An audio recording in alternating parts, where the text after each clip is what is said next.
Box ഓഫീസിൽ ചിരിയും ചിന്തയും പടർത്തിയ സൈജു കുറുപ്പ് ചിത്രം ഭരതനാട്യം 2 മോഹിനിയാട്ടം OTT റിലീസിന് തയ്യാറെടുക്കുന്നു. 2024-ൽ പുറത്തിറങ്ങിയ ഭരതനാട്യത്തിന്റെ രണ്ടാം ഭാഗമായി എത്തിയ ഈ ഡാർക്ക് കോമഡി ക്രൈം ത്രില്ലർ നെറ്റ്ഫ്ലിക്സിലൂടെ മെയ് 8 മുതൽ സ്ട്രീമിംഗ് ആരംഭിക്കും. ഏപ്രിൽ 10-ന് തിയേറ്ററുകളിൽ എത്തിയ ചിത്രം കൃഷ്ണദാസ് മുരളിയാണ് സംവിധാനം ചെയ്തിരിക്കുന്നത്. ശശിധരൻ നായരുടെയും കുടുംബത്തിന്റെയും തുടർച്ചയായുള്ള യാത്രയാണ് രണ്ടാം ഭാഗത്തിൽ പറയുന്നത്. സൈജു കുറുപ്പും കുടുംബവും നേരിടുന്ന പ്രതിസന്ധികളും തുടർന്നുള്ള രസകരമായ സംഭവവികാസങ്ങളുമാണ് ചിത്രത്തിന്റെ പ്രമേയം. വൻ തുകക്കാണ് നെറ്റ്ഫ്ലിക്സ് ചിത്രത്തിന്റെ ഡിജിറ്റൽ അവകാശങ്ങൾ സ്വന്തമാക്കിയത്.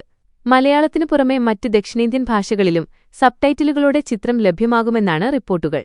തിയേറ്ററിൽ മികച്ച പ്രതികരണം നേടിയ ചിത്രം OTTയിലും വലിയ സ്വീകാര്യത നേടുമെന്ന പ്രതീക്ഷയിലാണ് അണിയറ പ്രവർത്തകർ. സൈജു കുറുപ്പ് കേന്ദ്ര കഥാപാത്രത്തെ അവതരിപ്പിക്കുന്ന ചിത്രത്തിൽ ഭരതനാട്യത്തിലെ അഭിനേതാക്കളായ കലാരഞ്ജിനി, നന്ദു പൊതുവാൾ, ദിവ്യ എം.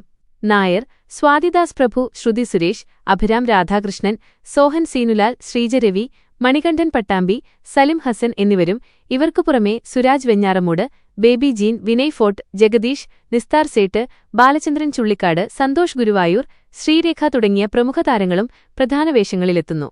കൃഷ്ണദാസ് മുരളി തിരക്കഥ രചിച്ച് സംവിധാനം ചെയ്ത ചിത്രം Thomas Thiruvalla films, Saiju Kurup entertainments എന്നീ ബാനറുകളിൽ ലിനി മറിയം ഡേവിഡ്, അനുപമ ബി. നമ്പ്യാർ എന്നിവരാണ് നിർമ്മിച്ചത്. ആദ്യ ഭാഗമായ ഭരതനാട്യം തിയേറ്ററിൽ അത്ര വിജയം കൈവരിച്ചില്ലെങ്കിലും OTTയിൽ ചിത്രത്തിന് വമ്പൻ സ്വീകാര്യതയാണ് ലഭിച്ചത്. അതിന്റെ ഭാഗമായാണ് ചിത്രത്തിന് രണ്ടാം ഭാഗം എടുക്കാൻ ഉറപ്പിച്ചത്. കോമഡിയും ക്രൈമും കൂട്ടിയിണക്കിയാണ് മോഹിനിയാട്ടവും ഒരുക്കിയിരിക്കുന്നത്. വെറും ദിവസങ്ങൾ കൊണ്ട് കോടികളുടെ ആഗോള കളക്ഷനാണ് ചിത്രം ബോക്സ് ഓഫീസിൽ നേടിയത്.